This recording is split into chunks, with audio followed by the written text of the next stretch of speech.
एक बार एक व्यापारी अपने ऊंट के साथ जंगल से होकर जा रहा था। रास्ते में ऊंट बीमार पड़ गया तो उसने उसे जंगल में छोड़ दिया और अकेले ही अपनी यात्रा जारी रखी। ऊंट बहुत भूखा था। उसने जंगल में जो कुछ भी खाने को मिला उसे खाया। धीरे धीरे उसकी तबीयत ठीक हो गई और वह खुश रहने लगा। उसी जंगल में शेर, लोमड़ी और कौवा आपस में मिलकर रहते थे। उन्होंने ऊंट के बारे में सुना और जाकर उससे मिले। ऊंट ने उन्हें अपनी कहानी सुनाई।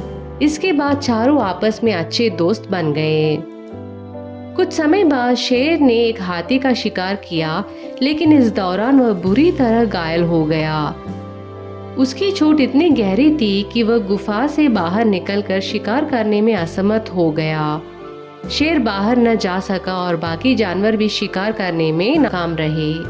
सभी भूख से परेशान हो गए। ऐसे में शेर ने लोमड़ी, कौवे और ऊंट को बुलाया। शेर ने कहा, लोमड़ी, तुम इस दिशा में जाकर मेरे लिए खाना ढूंढो। कौवे, तुम दूसरी दिशा में जाओ। ऊंट, तुम विपरीत दिशा में जाओ और कुछ खाने का इंतजाम करो। तुम तीनों खाना लेकर वापस आओ। अब जाओ। तीनों अलग अलग दिशाओं में गए, लेकिन किसी को भी भोजन नहीं मिला। फिर तीनों वापस मिले और एक योजना बनाई। वे शेर के पास पहुंचे और एक एक करके बोले। कौवा बोला, महाराज, मैंने हर जगह खोजा, लेकिन आपके लिए खाना नहीं ढूंढ पाया। इसलिए मैं खुद को आपके भोजन के रूप में पेश करता हूँ। आप मुझे खा सकते हैं। लोमड़ी ने कहा, नहीं महाराज, कौवा बहुत छोटा है, वह आपकी भूख नहीं मिटा पाएगा। आप मुझे खा सकते हो।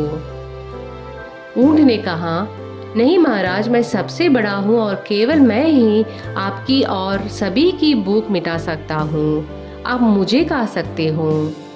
जैसे ही ऊंट ने यह कहा, शेर और लोमड़ी ने तुरंत उस पर हमला कर दिया और उसे मार कर खा गए। बच्चों, तो इस कहानी से हमें यह शिक्षा मिलती है कि चालाक लोग अपनी स्वार्थी योजनाओं को पूरा करने के लिए कुछ भी कर सकते हैं, चाहे वे कितने भी दोस्ताना क्यों न दिखे। और दूसरी शिक्षा यह मिलती है कि दूसरों पर बिना सोचे समझे भरोसा करना खतरनाक हो सकता है। धन्यवाद। अगर आपको यह कहानी अच्छी लगी तो इस चैनल को ज़रूर सब्सक्राइब करें।